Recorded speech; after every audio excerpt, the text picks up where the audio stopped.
దేవుని ప్రియులకు శుభములు. ఈ దినమందు దేవుని వాక్యాన్ని చదువుకుందాము. రోమా పత్రిక 14వ అధ్యాయము 18వ వాక్యాన్ని చదువుకున్నప్పుడు, ఈ విషయమందు క్రీస్తునకు దాసుడైన వాడు దేవునికి ఇష్టడును, మనుషుల దృష్టికి యోగ్యుడునై ఉన్నాడు. ప్రియ దేవుని బిడ్డలారా, మనము క్రీస్తునకు దాసులుగా ఉన్నప్పుడు దేవునికి ఇష్టలుగా మనం ఉంటాము. ఇంతకీ క్రీస్తునకు దాసులుగా మనం ఎప్పుడు మార్చబడి ఉన్నాము, ఎప్పుడు మార్చబడతాము అని గమనిస్తే, యేసుక్రీస్తు ఈ లోకానికి దిగివచ్చి మనందరి కొరకు ప్రాణం పెట్టారు. ఎవరైతే యేసుక్రీస్తు నిజమైన దేవుడు అని ఆయన నుండి విశ్వాసం ఉంచి ఆయన్ను వెంబడిస్తారో, ఆయన్ని సేవిస్తారో, వారు ఆయనకు దాసులుగా ఉంటారు. యేసుక్రీస్తు రక్తము చేత కడగబడిన మనమందరము కూడా ఆయనకు దాసులమై ఉన్నాము. దాసులు అంటే ఎవరైతే ఒక వ్యక్తి దేనికైతే అప్పగించుకుంటాడో అప్పగించుకున్న దానికి దాసుడు.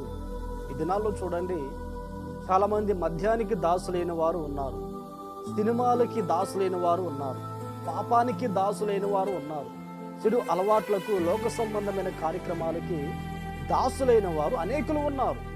ఎందుకు అంటే దానికి వీరు అప్పగింపబడ్డారు.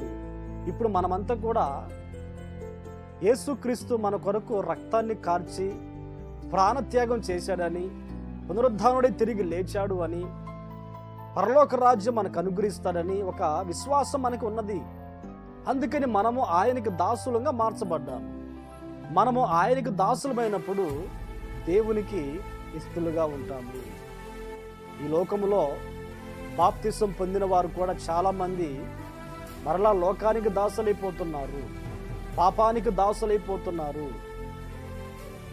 మనము అలాగున ఉండకుండా క్రీస్తునకు దాసులముగా మనం ఉన్నప్పుడు, దేవునికి ఇష్టలుగా ఉన్నప్పుడు, మనుషులందరి దృష్టికి కూడా యోగ్యత కలిగిన వారముగా మనం ఎంచబడతాము. కనుక ఈ మాటలు వింటున్న మనమందరం కూడా ఈ లోకము, లోక సంబంధమైన వాటికి దాసులము కాదు, దేవునికి దాసులము. గనుక మనము దేవునికి దాసులముగా ఉన్నప్పుడు ఆయన దాసులు ఆయన్ని సేవిస్తూ ఆయన యొక్క ముఖ దర్శనము చూచెదరు. దేవుని దాసులు దేవుని సేవిస్తారు. రాత్రి బవళ్ళు దేవుణ్ణి ఆరాధిస్తూ, దేవుణ్ణి ఆయన క్రియలను జ్ఞాపకము చేసుకొనుచు, ఆయన గొప్ప కార్యములు తలంచుచు ఆయన సేవిస్తూ ఉంటారు. దేవుని యొక్క ముఖ దర్శనము చూస్తూ ఉంటారు. కనుక మనం బ్రతుకు దినములన్నిట మనం దేవునికి దాసులముగా ఉండి ఆయనను సేవిస్తూ ఆయన ముఖ దర్శనము చేస్తూ మన బ్రతుకు దినములన్నిట జీవించుదుముగాక. ప్రార్థన. ఆశ్చర్యకరుడా, దయగల తండ్రి, మీకు స్తోత్రం. మేము మీ రక్తము చేత విలువబెట్టి కొనబడిన వారము గనుక మనుషులకు దాసులము కాక మీకు దాసులముగా ఉండి మిమ్మల్ని సేవించుచు మీ ముఖ దర్శనము చేయుచు మా బ్రతుకు దినములన్నిట ఆత్మీయ జీవితంలో నడిపించబడుటకును సహాయం అనుగ్రహించమని ప్రార్థిస్తున్నాం.